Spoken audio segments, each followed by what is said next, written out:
We don't have to wait for anyone else. We can make a new choice every day. And what I was so fascinated by, because we have an audience that makes those choices very active, very aware of it, and in a state of self-responsibility. You told us a while ago that when you energetically measured or looked into our audience the way that you do, you have seen some very big shifts. Mm-hmm. Can you talk a little bit about that, especially in the context of consciousness compensation and what that might mean for the collective? Hey, Inspired Tribe, my fellow freedom lovers, John Nolan here. And as you can see, it's my great honor and pleasure to tell you that I'm not alone today, and that a dear friend of ours is sharing the space with us today. Clayten Stedmann, the co-founder of Focused Life Force Energy, FLFE. Clayten, it's such a pleasure and an honor to have you. It's been good to come down and see y'all.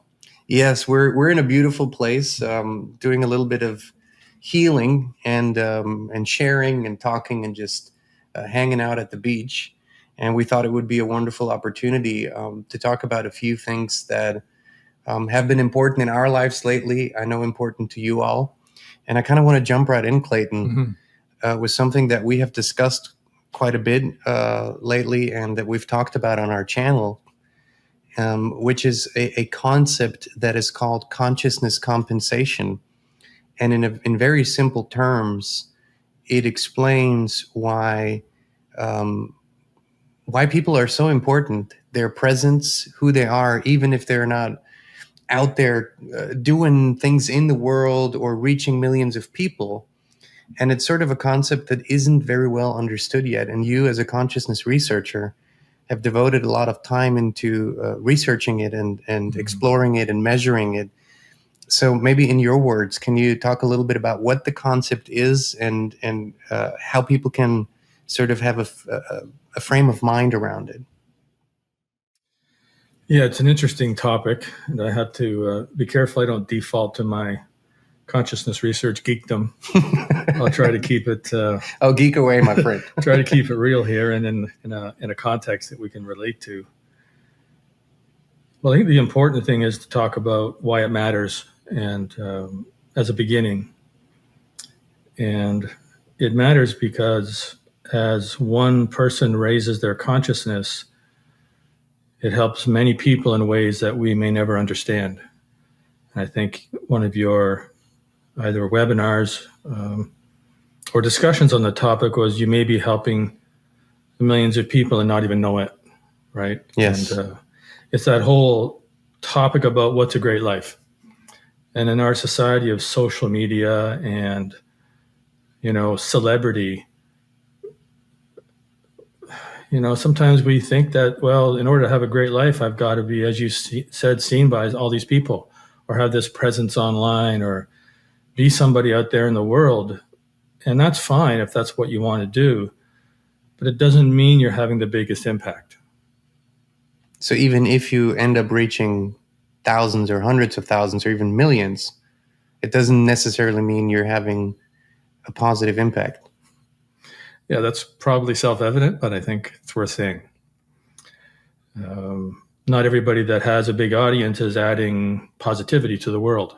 They're pretty caught up in fear and anger. And, we all have to grow through those things. But one of the things I've appreciated about your work and, your family is that you keep the focus back on the individual and the individual taking responsibility for their life and maintaining their state. And I think that's about as close to the answer for the human family as we're going to get. Well, to me, that's always been the greatest news. Most people in one stage of their lives or another sort of fall for a very common story here on Earth, is that there is someone or something outside of them that's going to fix them or help them or change their situation, whether that is a spiritual figure or whether that is another human being. And beyond our, child years, where yes, there are adults who do that for us, but once we grow out of that it's sort of, it is a myth. That's not how life works. And I think the greatest news actually is we don't have to wait. We don't have to wait for anyone else. We can make a new choice every day. And what I was so fascinated by, because we have an audience that makes those choices very active, very aware of it, and in a state of self-responsibility. You told us a while ago that when you energetically measured or looked into your audience the way that you do, you have seen some very big shifts. Can you talk a little bit about that, especially in the context of consciousness compensation and what that might mean for the collective? Sure. Well, one of the principles of consciousness compensation is that we're all connected, right? So technically, in the month of April 2025, one person that calibrated at 500 on the Hawkins map of consciousness, you've talked about that, and that's, let's say you test it over a week, so you get a kind of a stable number, or even a month, which is more stable. So in the month of April 2025, one person at 500, I've got my data here, counterbalances for about 350,000 people below 200 on the Hawkins map. Wow. Yeah. And one person at 540 counterbalances for about 400,000. So counterbalancing means that you compensate for somebody who's below 200 on the Hawkins map. So on the Hawkins map, you start at, and there's a unit of positive electrical energy associated with each level of consciousness. It's just that the higher you get, the more positivity you emanate. And there's some way that the human family is connected to each other through, I would say, a nonlinear quantum entanglement principle. So in that sense, a rising tide floats all ships. That's a beautiful metaphor, yes. Yeah. So one person doing their work, and we often hear this in personal development circles, is when one person does their work, you do everybody's work. Now, there's a few different ways to say that. I would say if you're in a family constellation group, like say Christine was facilitating something, it might be more self-evident in a group that people have an energetic response to somebody doing their work. So that's maybe not the full example, if that's the right way to say it, of how we're all connected. But if we go back to the Hawkins map, 20 out of 1,000. So it goes from 1 to infinity. Infinity is divinity or God.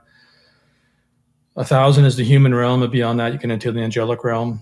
So 20 is shame, 50 is despair, 100 is fear, 150 is anger, 200 is courage, 250 is neutrality, 300 is kind of willingness, 400 is reason, 500 is love, 550-ish is unconditional love, and 600 is the beginning of peace, 700 is enlightenment, and then from 700 to 1,000, you're in the enlightenment kind of phase, which is pretty rare.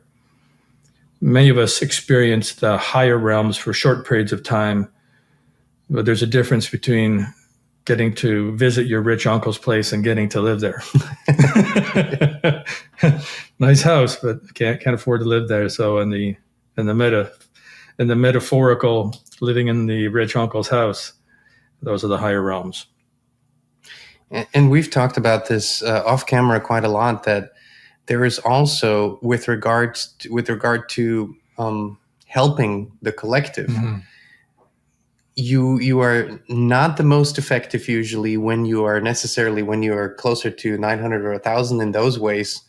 You once said to me that you sort of lose interest in the world above a certain level, and you said there is an optimal level for people who are here to help others. What is that range? Well, there's a couple of ways that, I'm going into technicalities here. So if you have a very high level of consciousness, which is sort of your beingness, you do compensate for people in the world. That principle stays the same.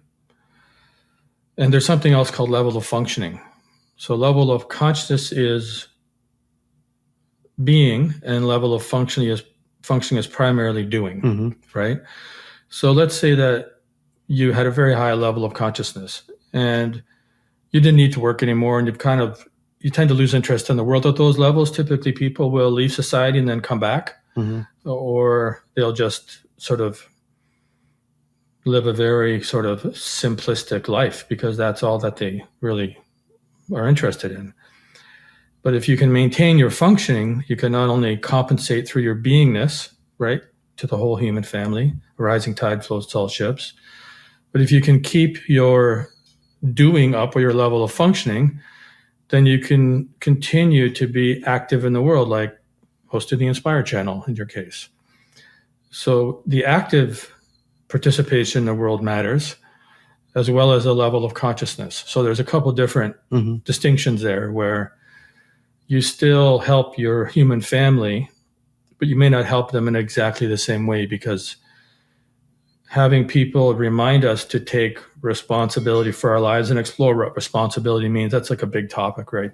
Doesn't mean you don't accept any help, we don't ask for help, we don't have resources, right? You mean, you know that probably maybe better than I do, because I'm not out as much in the public as you are. And so you probably have a lot of people poking at you for distinctions and definitions. Yes. Whereas, I tend to get left alone in my, little cave and try to figure things out.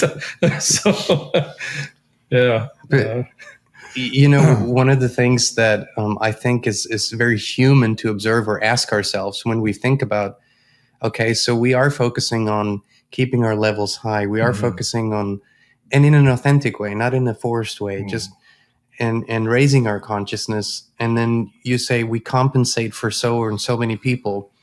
And I think it's normal to wonder, well, what is the evidence? How do we see that in the world? What is happening because of it?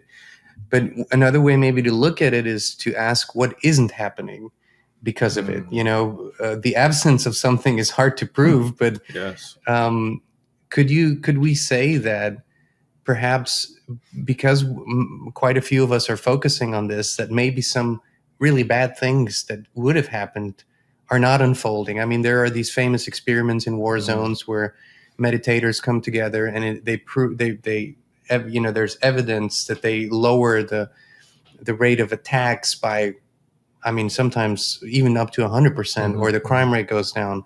Would you say that that's a more likely way to look at it, to the things that are not happening because of higher consciousness? Yeah, that's a good example. So let's scale that up a little bit. So first of all, the conscious compensation is that person at 540, for example, if it's 460,000 people in April 2025, they would compensate for people below 200. So you'd kind of bring them up to the integrity level. So integrity in the Hawkins map is 200, where you become a positive influence. So that's the threshold. That's the threshold. Yeah, I should say that. That's a technical piece.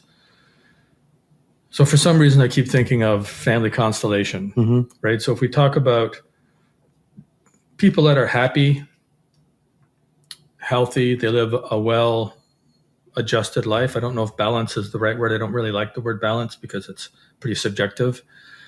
But if you're doing, like with your audience, and I used to do workshops, if you had people come to a workshop and they had an experience with you for a week, and you track the progress in their life, you can try to learn to do consciousness kinesiology. But you can just look at, you're getting along with your wife better, are you getting along with your family better? How are things at work? Are you able to give more value at work? Are you able to, are you happy, healthy, and, healthy, happy, and free? Was that your old? We're healthy, wealthy, whole, and free. Healthy, wealthy, whole, and free, yeah. So you just have to look at the evidence in individuals' lives. And I think it's easier for people on the outside to see it than for ourselves sometimes. It's sort of like, to talk about what your main work is, which is FLFE.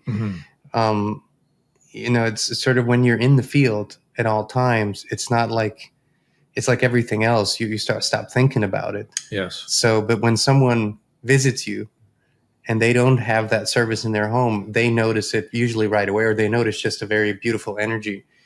And speaking of that field, the FLFE field that many of our viewers are enjoying that service, how does it contribute to consciousness compensation? Like, what does it compensate for in an individual's life, maybe? Sure. And how does it affect the whole?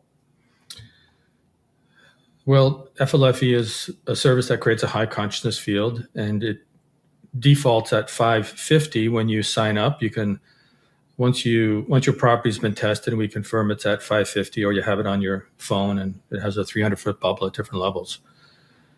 What it does is create an unusually high consciousness fielding environment. I mean, rarely in history do humans get to experience those fields, perhaps in sacred, pilgrimage sites or temples, or, some of the cathedrals in Europe, or, some of those cathedrals took 300 years to build. They're just extraordinary. And they were all built on ley lines, and there's all types of sacred geometry. Prayed in for hundreds of years. Yeah. And so there's thoughts or things. And so even the drywall around us is holding the energy of all the people that have been here to some degree, right? Because it's crystal. So a high consciousness field, if it's high enough, it provides just a better place to start from. This is an unusually high area. This is really unusual. It's 500. And for a vacation spot with lots of people moving through, pretty rare, right? So when we got here, we checked the place. It was at 500, and we have our phones and all kinds of things on. So we didn't even turn the service on for a day. We just wanted to see what it was like. We just experienced the area. And then we turned it on, and it went right to 580. It was at 550, but it went up to 580. That's quite a jump. It's quite a jump. So 1 point up on the Hawkins map of consciousness is 10 times more energy. It's logarithmic. So let's say the average person who's on FLFE, in 90 days, they go up about 35 points now. It kind of keeps getting better as we refine the service. So that's 10 to the 35th power. That is incredible. That's that much more energy to create the life you want. Which is what people describe, it's sort of, and it's not the Red Bull hype kind of energy. Yeah. You have more creative force, or more access to it, I should say. One of the things that I continually share is we live in a 7-people household. That is quite a lot of people, and everybody has their rhythm, everybody has their life. There is a level of harmony in our home. And you can imagine all kinds of problems that could arise, noise levels, and none of that is ever a problem. And I've noticed in the last 2 years since we've been on the service that when conflicts arise, they're so much less impactful and short-lived. It's like we can't hold a grudge. Like, I'm not even kidding you. We can't hold a grudge. And I say this and you laugh because you know why, and you've heard it over and over again. Yeah. But why is that? Is it because it's those levels of love that we're constantly swimming in, and do we adjust to that after a while more and more? Yeah, well, it reminds me of a little story we had. We were doing a webinar and somebody called in and she said, I signed the house up for the service. And my husband was like, well, I don't know if I believe in all that woo-woo stuff. We've had it for 2 weeks and I haven't no difference. And she said, well, we haven't had an argument in 2 weeks. And he just zip. He's not going to argue with that. Okay. So I'm not saying that's true for everybody, but for them, they just tend to bicker, right? Yeah, so high levels of consciousness, especially at 550, that's where universal love is. It's not that you can't be argumentative, you can't be an angry, revengeful, unforgiving person. You just have to work a lot harder at it. That is you absolutely have to work true. Harder at it.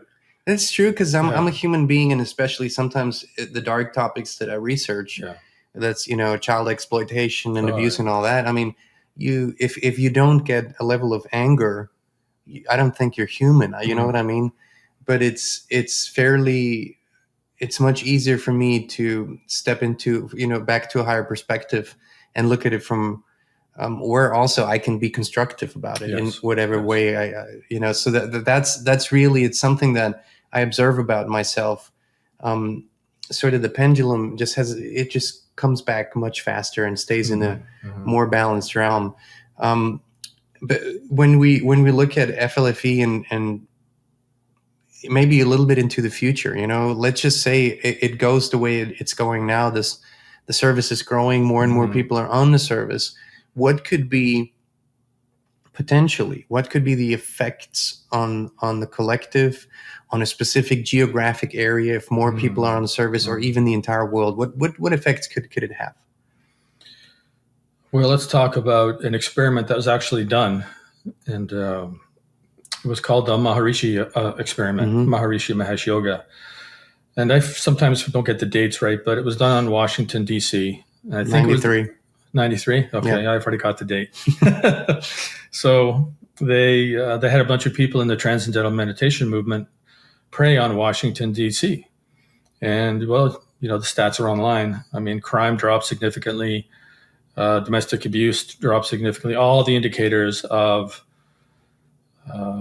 that they were measuring that would indicate to you that a society is not happy, healthy, and free, all of those indicators improved.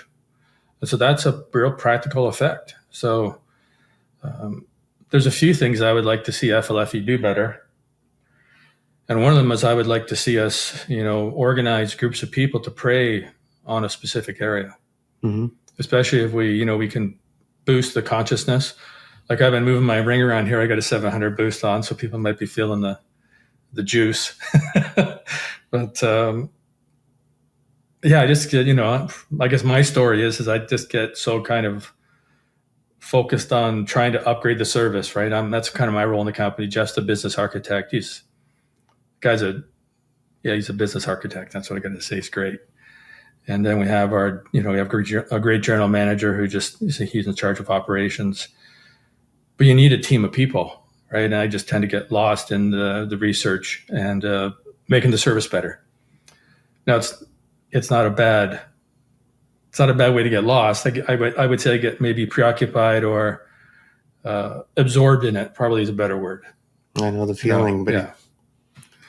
And so, for example, if we or some group of people that have a relatively high level of consciousness prayed on the situation in Ukraine right now. I mean, the planet's at 199, right? Just below the level of integrity. Probably the biggest influence right now is the Russian-Ukraine conflict.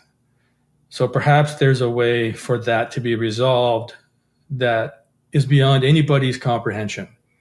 Or things can change in a way that maybe we predict and hold space for, but maybe in a way we could never understand, and it just changes because positive energy can just do that. So those are some possibilities, and especially if you have a group of people that are really focused on a specific outcome, it increases the power. With regard to that, there's a question that arises often when people hear about the FLFE service, and it's sort of I think it's kind of a like shooting from the hip kind of question. It comes up for a lot of people. If this is such a powerful service and it helps the collective and everyone so well, why just not beam it on the entire world? And why go through the hoops of turning it into a business? And I think there's a number of reasons for the whys. But in your perspective as a founder and as someone who is literally dedicating his life to help create the conditions for consciousness to rise, I mean, that's your every day. What is your answer to that? Well, my answer to most things is prayer. It's a good answer. The answer to most things in my life when I'm sane is turning my will and my life over to the care of the Creator, the one Creator of all that is, as I best understand it, and asking it to guide me. So when we did that, before we started the business, and that's a bit of a story, but there was a day when, at the end of several years of searching for me, I felt like I'd gotten to a certain place in my coaching practice. I've had a coaching practice since 1995. It was about 25 years. I was still doing some of it in FLFE because we weren't taking a paycheck. I wanted to have a bigger impact in the world. I had what was a relatively, a successful coaching practice and a good life. But I felt like I was supposed to do something bigger. And I kept praying for what that was. So when Jeff and I were doing this experiment with this technology for a year before 2012, just after that, after December 21st, we were kind of sitting back and celebrating. And I literally heard a voice that said, you've been praying for a long time now about what the next step is in your life. And, you should start a business with Jeff and offer this service to the world. So there's a couple of things that happened there. One is we'd been meeting for a year before that. And, just he was a client who became a friend. We were meeting every day for about the 4 months before December 21st, 2022. And, 2021. Anyway, the Mayan calendar, I sometimes get dates mixed up. So we were praying, we were meeting every day, and we were finding the lowest spots on the planet. Typically, you choose one continent, you find the lowest spot, we go on Google Earth and use consciousness kinesiology, find the lowest spot, put a version of current FLFE on and raise it up a bit, and the whole continent would go up, right? And we just did that, and it got to the point where when we decided to start the business, we got this voice literally said this was an answer to the prayers. It said, start the business. And so we kept praying about that. And there's only so much we could do in terms of service work because we had to make a living, right? So over the next 5 years, as we started to take a paycheck from FLFE, we were able to let go of I was able to let go of my coaching practice, and Jeff eventually sold his other businesses. So sometimes business as a spiritual path, which is what I specialized in my coaching practice, is the best way to serve. Like if we had found a benevolent angel investor or somebody to just give us a bunch of money, and we were praying for that, but it didn't come. And so, along the lines of what you teach about taking responsibility, it's like, well, I'm still open to that, by the way. So if anyone's watching you, and you got they're not going to turn you away. They're not going to turn you away. If I had enough to be financially free, I'm willing to just give it all away. But more importantly, it's about doing what we believe is God's will for us, and creating a service and a community and a set of principles that encourages people. It's a little bit different than the way you do it, but encourages people to take responsibility. And our job, as far as we know, is to create the physical, environmental part of that. Mm-hmm. It's not as much on the thinking, although, we've figured a few things out about that, but we just spend so much time on making the environment optimal. We just find people like you who have big communities who are focused on the daily life and how we manage ourselves day to day, that you can do a better job than that we can, because we just spend all our time on the service, right? And it just doesn't seem to be enough energy left over to do the kind of things that you do. And maybe you're just better at it than we are. I don't know. But that's what we do. So we prayed and we got told to create a business. And now we have, we got 50 people in payroll. We got 10. We just bought a building not too long ago. We got 10,000 square feet that we're in, that we need, we can have more people in it, but we got another 4,000 square feet we can move into. And we're stable that way. We're in business 13 years. We're in 80 countries, and we can do more for the world now than,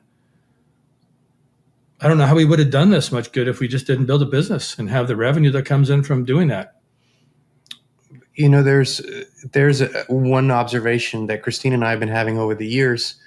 When you do retreats, specifically where 30, 35 people show up, there's always the thought of providing a few scholarships, for example, right? Yeah. Where somebody really wants to, and you allow them to come at no pay.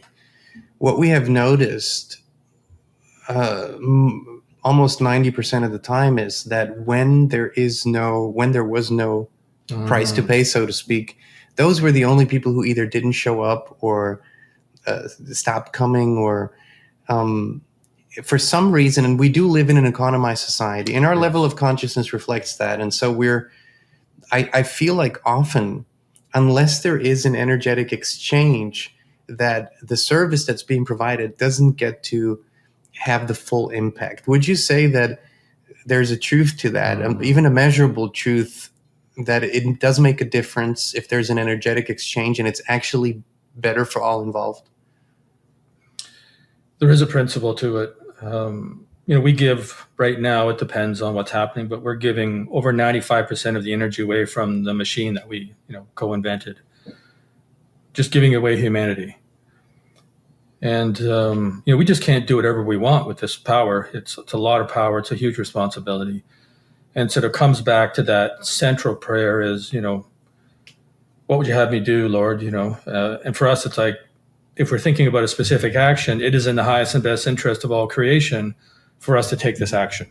Mm-hmm. Right? That's our, and that's what you call the H and B. Yeah, the H and B. So we just say the H and B, the highest and best. And then, we use that as a kinesiology default inquiry, right? Mm-hmm. It is in the highest and best interest of all creation for us to take this action. So we give a lot away, and we're happy to do that. And I think for the most part, it helps if there's an energetic exchange. Now, if we didn't live in an economized society, maybe there'd be a tally sheet where people would do, I'll go help my friend in the garden for 2 hours. And there would be maybe an energy exchange. I don't know what that world would look like, but I'm just thinking about Christine and her gardening, and how much work she puts into it, and how it might be nice to have some help in the garden and give some help in the garden. So there is a principle of a reciprocal exchange of energy. And does it generally enhance whatever service or products are exchanged? Does it, in other words, does the service do more for those who give something for it or pay something for it? On average, does it do more for them than those who don't? On average, I would say yes. And we always have to go back to the Creator. What's your will for us, God? Should we give this person this scholarship to this course? And maybe it looks like a gong show to us, but who knows how that affected their life? I totally agree with that. Yes. I mean, you are guided, and whether the logic pans out or not doesn't really matter when you're guided. Yeah. If the logic as we perceive it pans out. Yeah. Because we don't know how God works with people. That's what I mean. I'm not trying to make a point. I'm not trying to be difficult, but. No, but when you're guided to do something, you do it and you're not married to the outcome. When the guidance is strong, you're not married to the outcome. You're doing it because you're guided to do it. And then whatever the outcome is, you accept that that's in the H and B, so to speak. I try to accept it. I don't always like it. No, neither do I. I don't always, I really question it sometimes, but it's like, human mind can only know so much. Of course. And, it's actually the not knowing oftentimes is, maybe it's better that way. And we can only get to know what is important for us anyways, and at the time that we can deal with it. I often say that, even if the entire truth about everything were to be laid out in front of us, we couldn't grasp the parts that we're not ready for. It wouldn't matter if it were there. Sail right on by. Yeah, exactly. Clayten, most people that hear about FLFE, it's such a unique service. There's not a second service in the world like it. So it's already sort of a little bit of a learning curve. What is it? How does it work? And how does it affect? And we've talked about that. But then there is a question, you as a consciousness researcher and you who are really focused on the continual improvements of the service, what is that work that you do? Like, well, how can we picture it? Well, I thought it might have been a bit hard on you there when you're trying to make a point. I actually do agree with you that it's usually best for people if they give something in exchange for something else. Isn't it? We have that natural inclination, don't we? And sometimes that even keeps us from receiving a gift well, which is sort of almost to a fault. Right. But when we receive something, most humans have a natural inclination to want to give something back, right? Even if that was never the intention of the giver. Yes. So I think there's something natural in us that does that. Yeah, I think it's a law of nature, actually, because if everybody just takes, where does stuff come from? Yeah. If people don't do stuff, stuff doesn't get done, right? So, and nobody has a right to someone else's labor. I think no. And that this is labor. Like nobody has a right to your service. Yeah, that's a fundamental. Yeah. If you choose to give it, that's your choice. But nobody has a right to that. Even if you've discovered something that is beneficial to others, it requires labor to make it happen and to keep it going, and nobody has a right to it. Yes. I agree. That's a fundamental principle of life. Otherwise, we'd just be entitled to go around and take everybody's stuff. And I think we have a lot of bad examples in history for that. What happens when that happens? Yeah, everything just falls apart. It's like in order for life to thrive, we need to contribute to life. Enough people need to contribite to life that there's enough abundance. I mean, it's obvious, but that's a beautiful way to put it. Yeah. So, what does your day look like at FLFE? I thought like you're trying to steer away from that here. Yeah. Okay. Well, let's see. I'll talk about a day. So I've had, recently I had a little operation, right? Like kidney operation. So my day, I've got a lot of flexibility right now, but usually my day would start with Jeff and Ashutosh at 7 a.m. on a call. And that'd be like months ago because my schedule is getting more flexible now. We would start at 7 and we talk about the things that are happening for the day. Ashutosh would have his operations list and we go through that and, sort of help him with any decisions he thought he needed help with, or just talk about a situation and try to understand what's going on. And that gives Ashutosh a head start on the operations for the day. And then it might prime the pump for me to try to figure something out if we're struggling in the business. So, and then Jeff and I would go about our project. Sometimes Jeff and I would meet after that and work on a program or work on something for FLFE. The programs are the requests to divinity that are in the consciousness field of FLFE. They're the okay. You gotta slow down. I've heard this many times, right? But I see some question marks out there. Yeah. Can you explain that? The request to divinity. What does that mean? So in the FLF environment or in any high consciousness field, you just have a certain amount of raw positive power, right? And then you have the information in the field, we call it, which is basically the thoughts in the field or the energies in the field. Mm-hmm. So in this place, this is a relatively high area, unusually high. You have people that are on holidays. They're kind of in a relaxed state of mind. They're probably maybe not at their best, but pretty close, right? So my experience of being around here, there's quite a bit of, slow down, relax, take it easy kind of a vibe, if you will. Mm-hmm. But if you go into a place where, like I visited prisons, I haven't been in prison, but I visited prisons on tours. I was in I'll tell you a really dramatic example. I was on holidays in the Middle East and I was at this fort. And I won't get into the names, I don't think. But this fort was one of these, it was on the 1,000 most, 1,000 places to list before you die, mm-hmm. Kind of places, right? It had this old, outside it had this market where people had been going for like 1,000 years. And they would have, there was a center and people would have their goats and their camels and their, and their livestock and their vegetables would go by and people would make bids on it. It's just been going on for 1,000 years. And in the fort, it had a big spring. That's why it was a fort. So they built their capital around this fort at one point. And in the fort, they had all these, they had temples and it was big fort, big wall, right? Miles around. And they had a prison. They had places where they stored food and they had places where they had traps, people trying to break into the prison and armaments and defenses. And they had, living quarters and they had everything in there. It's like a whole self-contained city. And they had a prison. And the tour guide, said, well, that's what the prison is, but don't go down there. So as they walked away, what did I do? I went down to the prison because, and I went down there kind of naively. And when I walked down, you ever see the Pirates of the Caribbean, not the Pirates of the Caribbean, yeah, or the Lord of the Rings, where those dead people go into the war at the end there with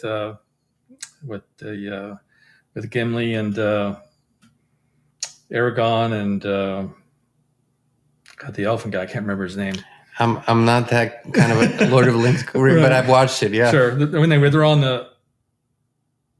they're coming in on a boat, and there's all these people, like orcs or whatever, on the shore, and they're saying, if you leave now, we won't hurt you. And they're like, there's 3 of them, right? And there's hundreds of these, and they're joking. And then all these people who are dead come over, and they fight, right? And so I seen a person like that hanging in shackles in the prison.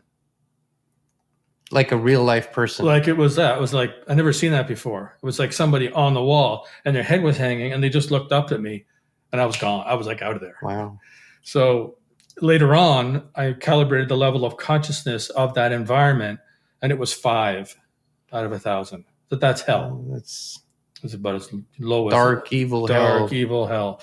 So that person probably died in that place, and they hadn't passed over. They were stuck in between worlds, is how I describe it. So that's an extreme example where, maybe they were tortured. Maybe they were starved and beaten. Who knows what happened down there. So that's an extreme example, but it's an example of what a very low consciousness field would be. Mm-hmm.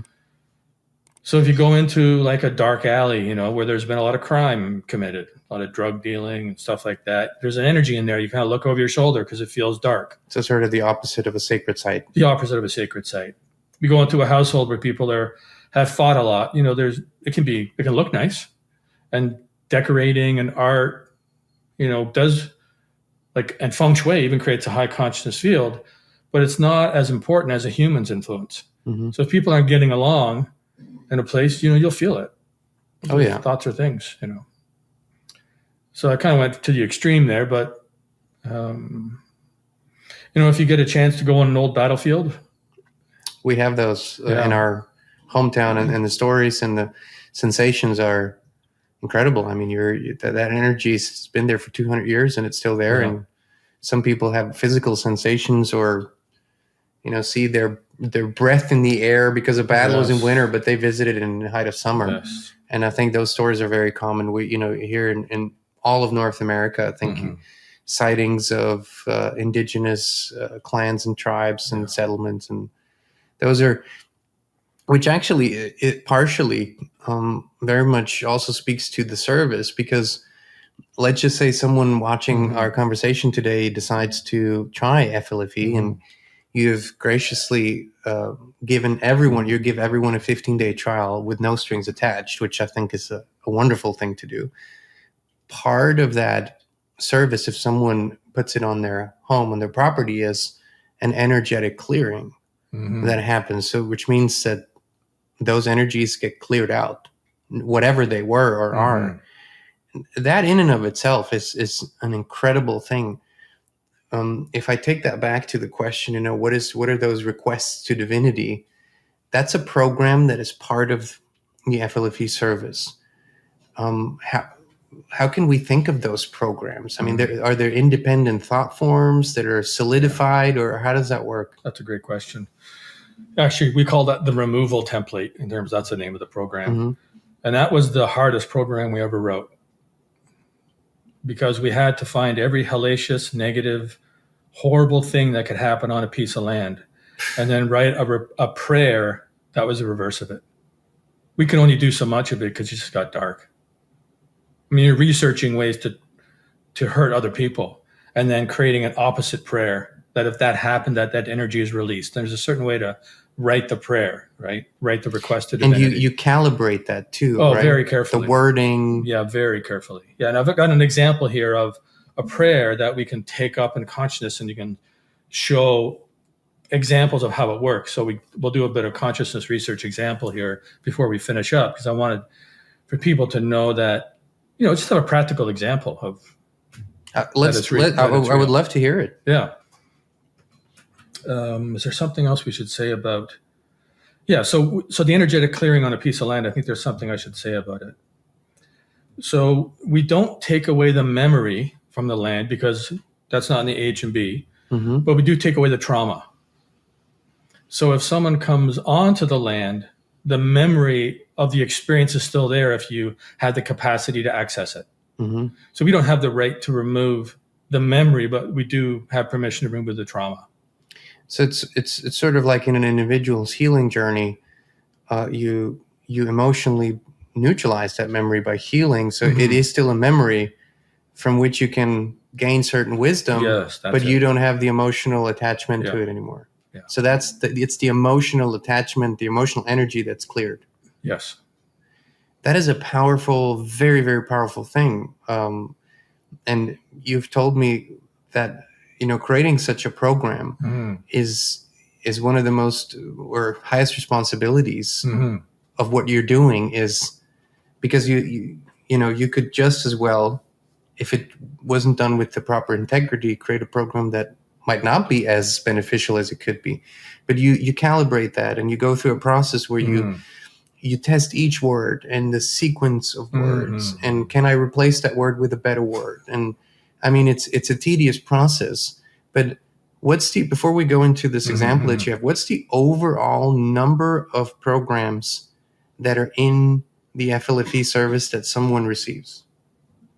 Just so people have an understanding of what we're talking about.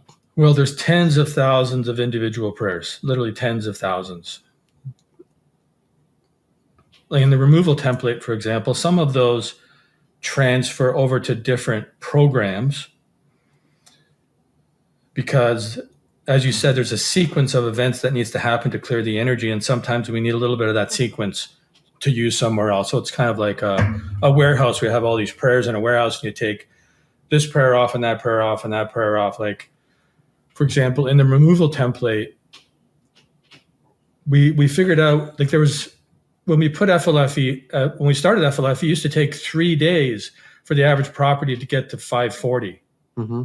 Now it takes like 5 to 8 seconds to get to 550. That's incredible. So one of the things we learned, there was like a metaphor that we got one day, like if you're going to paint your house and redecorate it, if you wash down the walls, it just feels way better. And if it's dirty, the paint looks better. Mm-hmm. So we had to work on washing the walls, washing the space first. So you had to do all those, instead of just adding all the positive things, You have to remove them, remove the negative.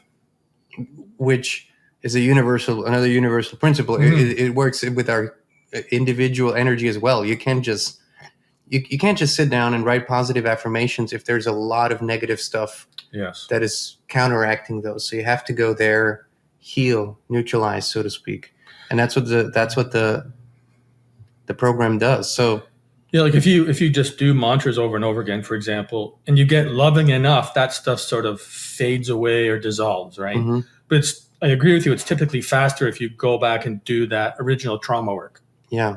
Right. And also remove unconscious beliefs that are in this, Absolutely. deep down. So in other ways, it seems like you're looking at all these wisdoms from any human experience and have transferred it to the service in collaboration with the divine. Yeah, we go through, all the sacred texts, the Vedas, the Bible, the Bhagavad Gita, we just, you read a story. I mean, we were talking, you and I, Christine, were talking about the principle of a high consciousness area in a geographic location and how the positive energies or other positive energies from that general area will focus on the area that's good. There's some kind of principle in there, right?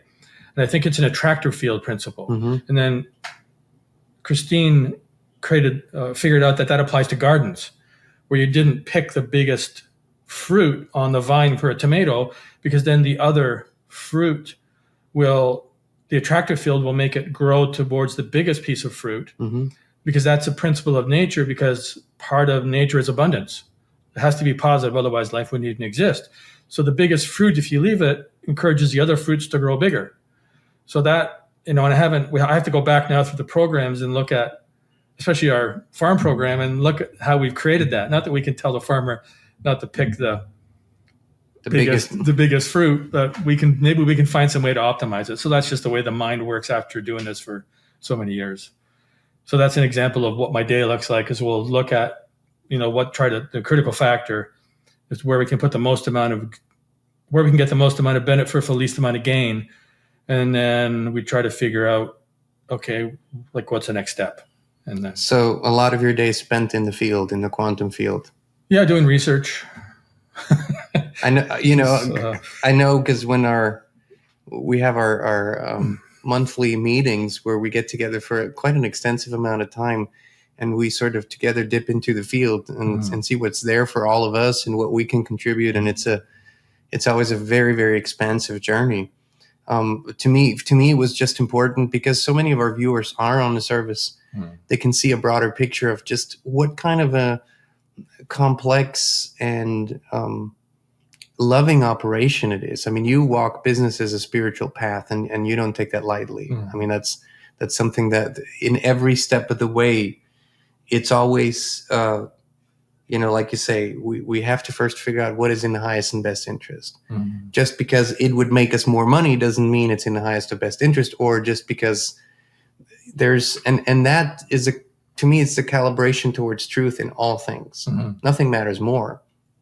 So that's why I'm so passionate about sharing not just the service itself, but also how it's run, because I think it's a template for how others could do it too. Because there's a lot of people who have wonderful ideas for the world, things to give, purpose, service, and we've all been educated in the old system, and that old system runs on very low vibrational, greed and so it's just all over a wonderful example for the world, which we're very thankful for. So yeah, I'd love to hear what you got there on your piece of paper. Well, I've often said I think you understand our business better than we do in some ways. I'm just in the weeds of it, right? So I don't necessarily see it from the 30,000 foot view. Well, I just see it how I see it. I don't, Yeah. It's always interesting. Okay, well, there's lots of stuff to say, but let's just go into this. So there's different ways to raise your consciousness, of course, and different ways to measure it. I have these assessments that we do to measure consciousness. Over the years, you just sort of figure out these little insights and ways to do things. But some people notice consciousness through just a feeling. They feel a positive vibration. Eventually, just should be able to look at a person's life, and if their life seems to work, and it's not just the Joneses having the nicest new car or whatever, but just they have a good life. Like, one of the reasons we're happy to work with you and your family is because of you and your family. I mean, before we work with somebody, we do all kinds of measurements on them. It's like, wow, these guys got something figured out. So that's why we're glad to work with you. So you measured us in great detail. And I will show you some of the details. Well, you want to know who you're getting into business with. It's a long-term relationship, like it is. We all measure each other. You just do it. Oh, yeah. You just do it in a more, that's right. You have a clearer methodology, but we all measure each other. There's no way around it. Yeah, thanks for saying that, because I don't want people to think all they do is measure all day. I mean, no, but you have. I mean, through applied kinesiology, you have the tools to measure the level of truth, to measure the level of consciousness, to measure intent towards humanity, and all the functionality and all those. And most of us out here just do it intuitively. We just get to know someone and feel them out and see if it's a match. It's kind of yeah. Well, and usually women are better than us men. 100%. Yeah. And faster. I know a lot of guys who are successful. Well, yeah, I've coached for 25 years, and the more I got into it, the more it's like, okay, well, who else do you ask to check things out? And it's like, the guys are like, yeah, my wife. I wouldn't be working with you if you didn't pass the bar with her. She'd come on the call, and yeah. Christine has, as far as I know, in our relationship, she's never been wrong in her initial assessment of a person, just the overall assessment. The wonderful thing is that she's willing to, give someone a chance, even if that initial assessment was sort of, but she's very, very perceptive, much more and faster than I am. And I don't know how she does it, but she's spot on. Yeah. That's the gift of the feminine, divine, right? Yes, and I do think there's, even a step up for mothers, grandmothers. There's something about that enhances that even more. Yeah. Yeah.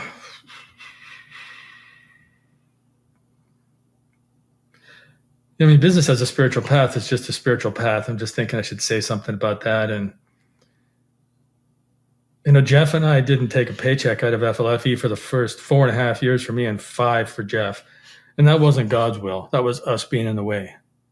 So as much as, we're on the path and, we believe that if you do things in the highest and best interest of all creation, that part of what's in the highest and best interest of all creation, if you serve and you get up and go to work, that you'll have an abundant life. We were definitely in the way in the beginning of FLFE because we had all these ideals and, some of them weren't that practical. Mm-hmm. And so we had to sort it out, but we just never quit. So I don't know if that was smart, but, we never quit.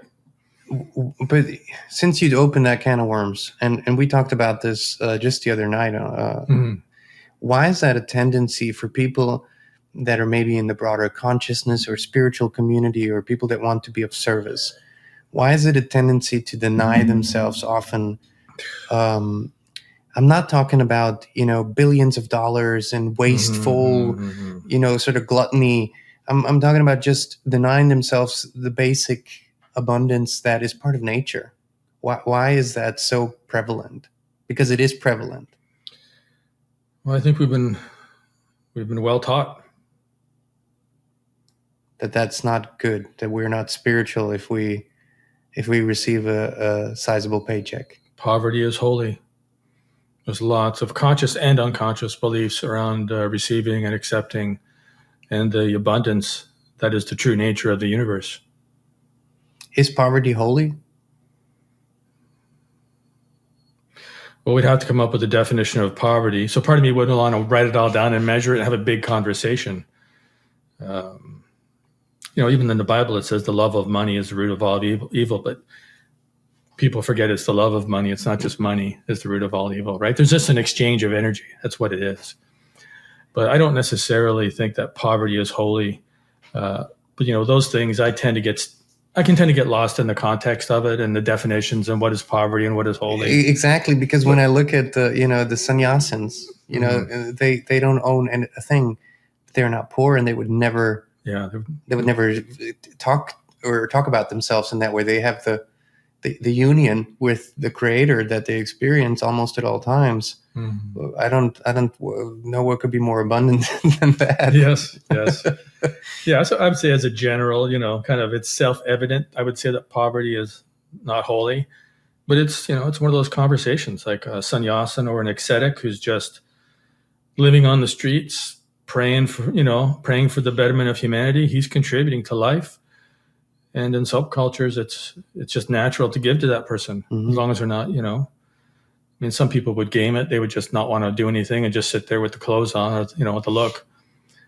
But in certainly the Indian culture, we have friends that are Indian, and a lot of people are just at that stage in life. That's what they do, and they're supported by the community, and they're not poor. It would definitely seem, and this is something that we've learned. Really, we do live in an economized society, and especially I would say in the Western world, but it's probably true other places, that the biggest force for change in all directions, good or bad, is business. Business has the biggest impact. Yeah. And we can fight that. We can sort of try, or we can use it positively because it's in our power to use it the way we want to. We can do it with integrity. Yeah. But business has far more impact than pro bono or nonprofits, and even those are usually run as hidden or secret businesses. Let's be honest. Yes. It's like 90% goes into the administration. Yeah. Administration. Yeah. I mean, if you went back to the, different times in society, you'd say the church has the most power. Yeah. In the Renaissance period, maybe it was artists, right? But the church is a business. The Vatican is one of the biggest businesses in the world. So there we go. Let's stay true to it. I forgot who I was talking to. I actually know a lot about the Vatican business. Yeah. Okay. Well, there you go. You got me. And they have their hands in everything, especially the things you wouldn't expect them necessarily. But another can of worms. That's another can of worms for another day. But you know what I'm talking about. Right? I do. because perceptions more than anything. More perceptions more than reality. So you have, it was the church, it was the arts. Some churches did a lot of good, of course. And then, so there's lots of ways to compare that. But in today's day and age, for better or for worse, it's business. And that's why I got into business as a spiritual path, because, and we've talked about this, I thought if you're going to, for me, it's like, where can I make the greatest contribution with the background I had? I'd spent 11 years before that in working for private schools and being very active in an Eastern-based philosophy. So for me, it's like, that seemed to be the right thing to do. So I had to learn that, and Christine and I had to, although we both come from business families, specifically in the work that we do now, we had to allow ourselves to see that part of it and honor it. And you and Jeff specifically, through our intense conversations, helped us with that as well, because we were. It wasn't that we were embracing poverty much as we had this residual negative energy around it. Oh, yeah. And then we realized, oh my God, once we were able to clear that, our work got more impactful. Not because we were throwing around more money, but just because when you don't have to constantly worry about meeting, sort of those the day-to-day needs, you are much more free to do the work with much more energy and creativity. And I'm sure you feel the same way. Oh, yeah. I mean, I think this freedom allows you to improve the service continually in ways that you otherwise couldn't. Yeah, I never got through what my day looks like. My day looked very different when the company started. I had to do anything and everything that needed to be done. But now it's like I have a lot more free time and I can serve more and be more connected because I have that, I have the income. So I'm glad we opened that can of worms because I think it's important for everyone. Not, it's not just for entrepreneurs, it's for everyone. And to lose that guilt, because it's ultimately a guilt, Yeah, I would say I'll say that I'm carrying stuff that I don't even know about unconsciously around that. And we can measure that on if you define it properly, you can measure it. You can break down different areas about your ability to receive and measure if it's a current incarnation or previous incarnation influence. You can measure emotional age that you are in that area. You can get really specific about it.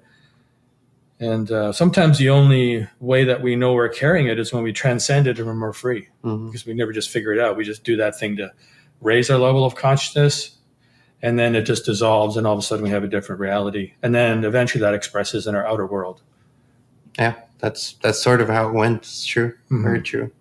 So we're still looking at this. Avoiding this, yes. My little geek brain is like, we got to talk about that. We got to talk about that. Okay. So we'll bookmark it for some other day. We'll talk about business as a spiritual path, if you'd like. It's become one of my favorite subjects. Yeah. And I would love to bookmark it because I know that there's a lot of our viewers out there who would probably be not natural entrepreneurs and want to channel that energy in service. And that is the biggest missing piece, is how to make that work, how to allow themselves to make it work.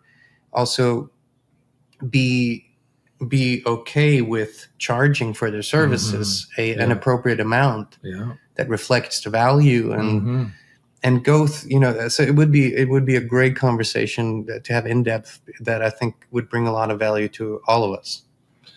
It's a conversation I've been exploring for a lot of years, and I learn something almost every time I talk to someone about it. So do I. It's just like, okay. And some stuff I might have heard before, I just couldn't integrate, right? It's like that thing you said, if it all came down, most of it would just go on by. Okay, so if we did an assessment on humanity, for example, if we had, so I used to make my living doing consciousness coaching, and I had this assessment where I'd measure people in different areas. So we have personal development, health, sexuality, income, ability to receive, financial resource management, intent towards creation, social, relationships, and lifestyle. And I have definitions of those in subcategories because it's good to break things up a little bit and you get to see what areas you're strong in and which areas you're weak in. And the critical factor, that's where you can put the least amount of effort in to get the most amount of gain for humanity, is relationships. And the critical factor in relationships is forgiveness, the way that we define it. Mm-hmm. So I worked out a forgiveness prayer that I thought we'd scale up in consciousness, and we could talk about some of the distinctions between those levels. I'd love that. Yeah. As long as you don't get distracted on other things. That's always a possibility, Clayten. It'll be a 4-hour conversation. Stranger things have happened. Stranger things have happened. Okay. So I just wanted to create the framework for it because, I want to give you some value here and give your community some value. So, okay. So it's kind of a prayer, a mantra, a repeated thought. You can work this out once you get it to the highest level. You can have the thought and you can go into your body and see where there's resistance. And we won't get into the other ways of healing with it because it will be a 4-hour conversation. But let's do this. Okay. So I forgive myself for this experience, right? So let's say you have an experience, either you have one very recently or typically you don't, it's hard to be conscious in the experience, but when it's over, you've had one like years and years ago, decades ago. And one of the ways to work through that is I forgive myself for that experience. So that calibrates at 500 out of 1,000. That's right? pretty high. Pretty high. Yeah. So we could do some negative ones like, I would really like to find a way to get even with that person. Yeah. That's probably about anger, about 100 or something, right? So that would be, so we're assuming that a prayer is over 200. So I forgive myself for that experience. So I forgive myself and everyone else for that experience. 550. It's a higher integration. Yeah. So it's not just you, it's that other person. So these are the kind of things that, I spend my day on because we're doing prayers for people. So I forgive myself, everyone, and everything involved in this experience. So that might even include some either perceived higher power or fate or... Yeah. Typically I associate this with physical stuff. Okay. Like that car hit me in such a way that I got hurt. Okay. If the car hadn't have, if the car had been going a bit slower or something, or a rock fell down a hill or a tree fell, something, right? It's more about the physical thing. Okay. But we're going to get to what you're saying. So that's 600 because sometimes there's just things, right? Sure. And, okay. So that's 600. So I forgive myself, everyone, and everything for this experience, including God. That's like family constellation things. It's God always joins the party at some point. Always showing up. Yeah, and there's a lot of definitions of God out there. Not all of them are, there's a certain beliefs about vengeful gods, and it's a big conversation. But you can say divinity. You can say you're talking creator. You're talking about the creator of all things, so the source of all things. Well, that's the way I would say it, but I didn't always say it that way. And I'm not saying my unconscious relationship with God is optimal. No, I understand, but from what I've heard you say, you're going to the source as you can. Yeah. Yeah. The one creator of all that is divinity. God's just so loaded because so many things have been done in the name of God, right? So I forgive myself for everyone and everything involved in this experience, including God. So that's 700. So I forgive myself, everyone, and everything involved in this experience, including God, and I release it to my higher power for healing. So that's where we invoke the grace of the divine. There's a way that God can heal us that we may never understand. So now you're releasing something and you're sending it into transformation, into the transcendence. You're requesting the help of whatever power you consider to be the highest power. And that isn't always God for some of us. And that isn't always even conscious. I watched before I got into private schools and education, I worked as a fisherman. My dad was there's something I didn't know about you. Oh, I was a commercial fisherman.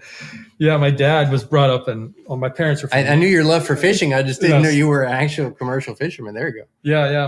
My parents were from Newfoundland, right? And my dad grew up this is another story for another day, but jigging cod as a young man. He would row out in an old dory they found that they patched up. One guy would row, one guy would bail. It was that bad in the beginning. Mm-hmm.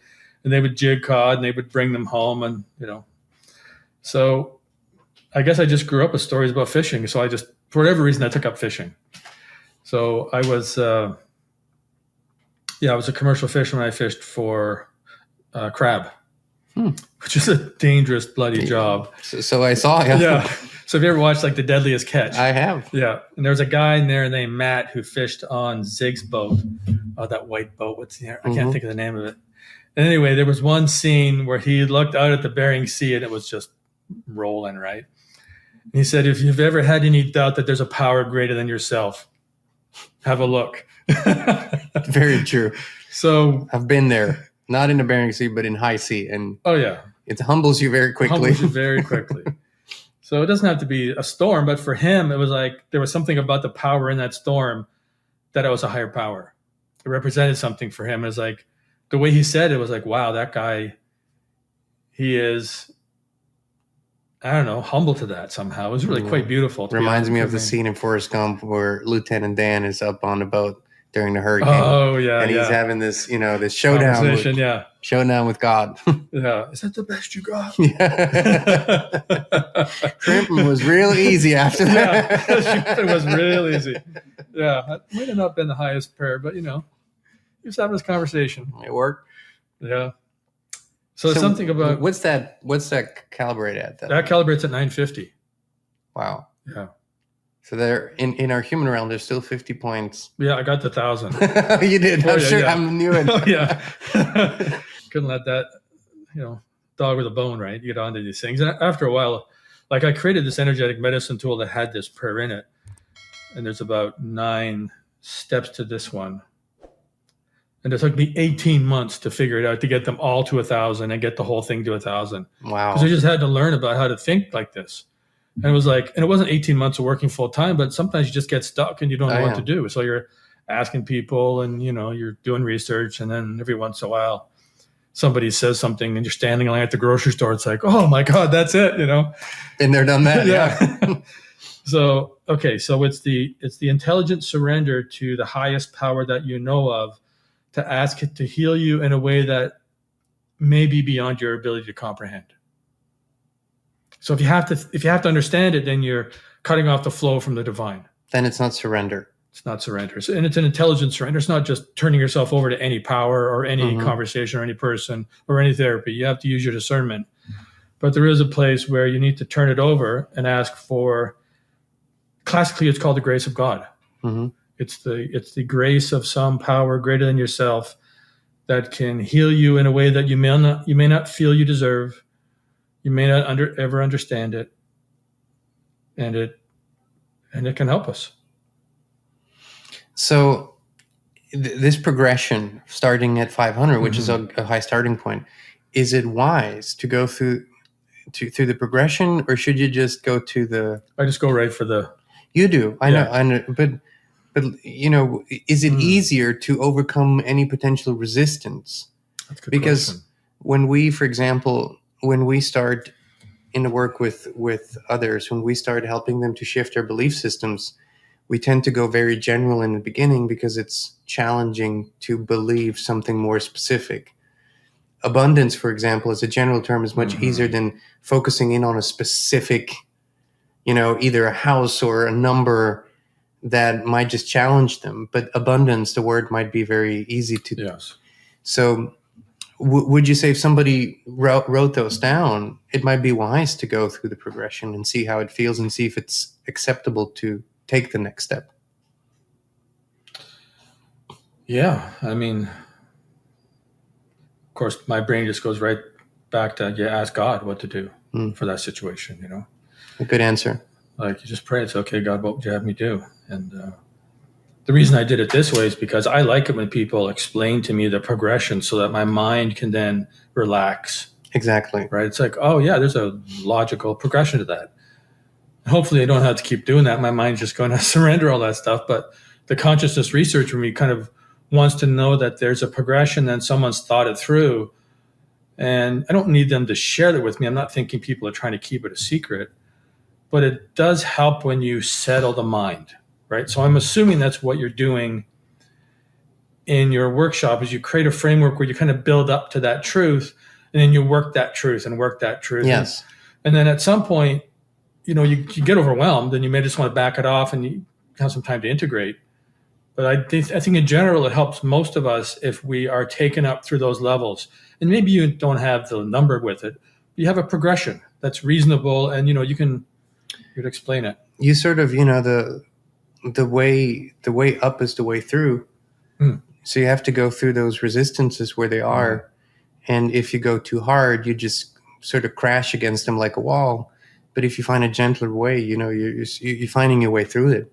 And the gentleness, I think that was sort of the gentle progression, because sometimes when we're very angry, when we need to forgive ourselves, including God right away might be, I don't know, too much. Sometimes maybe it's just between us and us in the beginning. And then, well, there's more to the story. There's another person.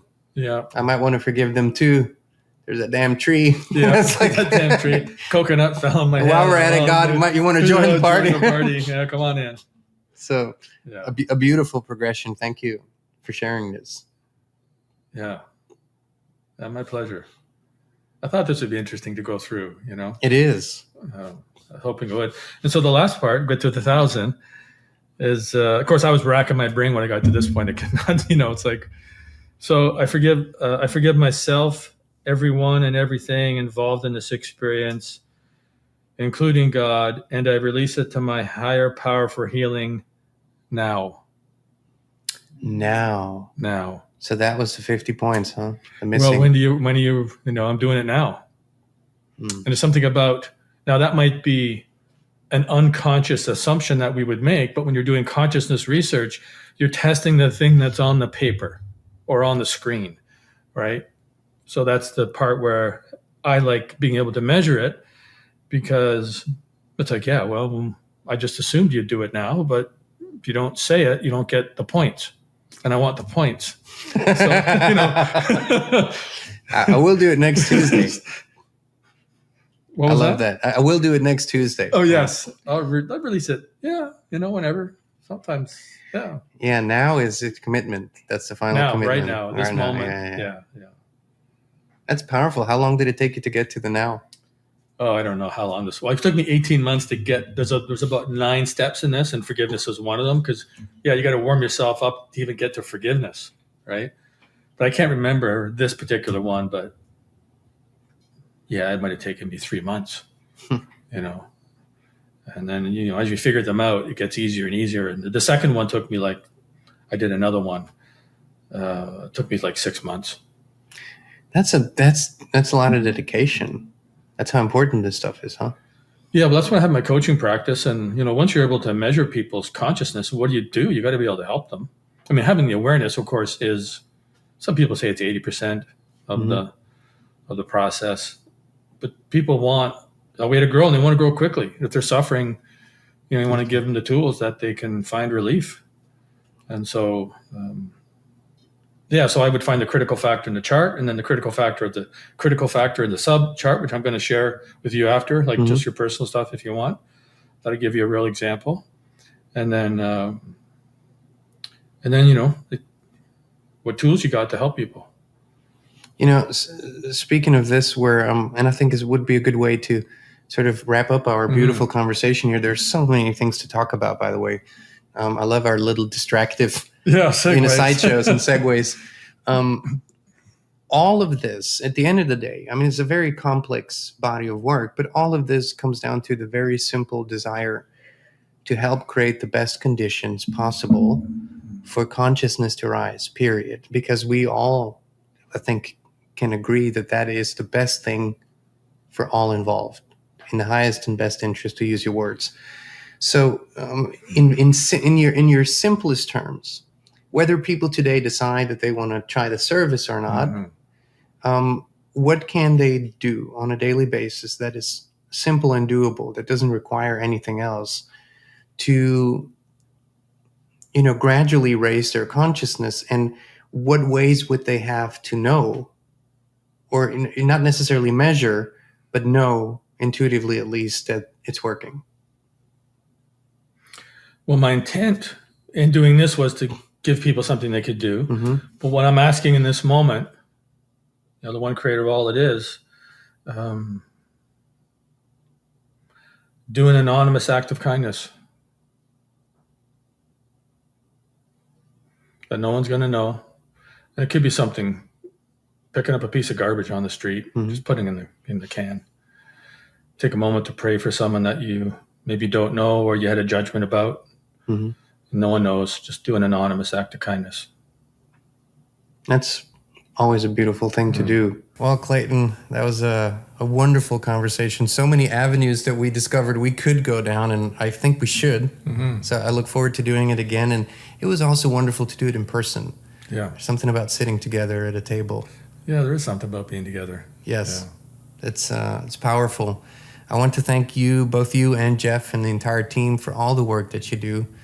You as a human being, for being in service to the human family, and for sharing the wisdom and a little bit about the work that you do, sort of hidden away, in your office in the field.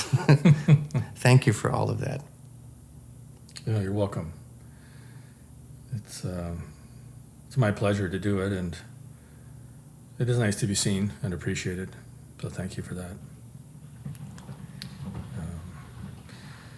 The Inspired community has made a difference in our lives as a business, and